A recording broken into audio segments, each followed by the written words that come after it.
भास्कर दास ग्राम खमार केशपुर आमर ये जोजांग केशपुर सम्बलपुर तीन खंडी ग्रामर ग्रामवासी मानकर समस्त सहयोग आज पवित्र अक्षय तृतीया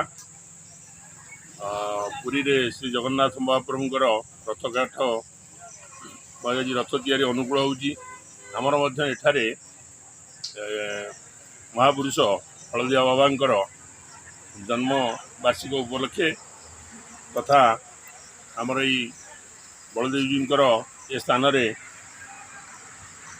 आखंडमणि मंदिर स्थापन वार्षिक उत्सव भी पालन होगी। आज ये कार्यक्रम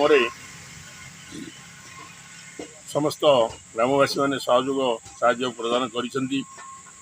आज संध्यारे भजन संध्या कार्यक्रम अच्छी प्रसाद सेवन व्यवस्था कराई समस्तंकर साहाय्य सहयोग अनुष्ठान चालू रही। बलदेवजींकर मठ ये स्थान हूँ बलदेवजींकर श्री सिद्ध बलदेव इच्छापुर गोटे गोटे आज्ञा चली बलदेवजींकर रथ प्रस्तुति आज अनुकूल अनुकूल आरंभ होती बलदेवजी मठे आज यही कार्यक्रम आज आम अनुष्ठित करुँ।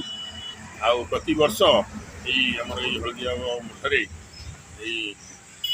जन्मवार्षिक पालन हुए। ए वर्ष महा खूब धूमधाम बहुत बहुत बहुत कारण आदरे आमर ये मठर किसी निजर स्थावर किसी संपत्ति बोली किसी ना कि बैंक बालांस ना केवल ही ये अंचल बदान्य व्यक्ति मानकर ये पंचायतर समस्तंकर आर्थिक जहाँ जहाँ शक्ति सामर्थ्य अनुसार अनुष्ठान चालू रही।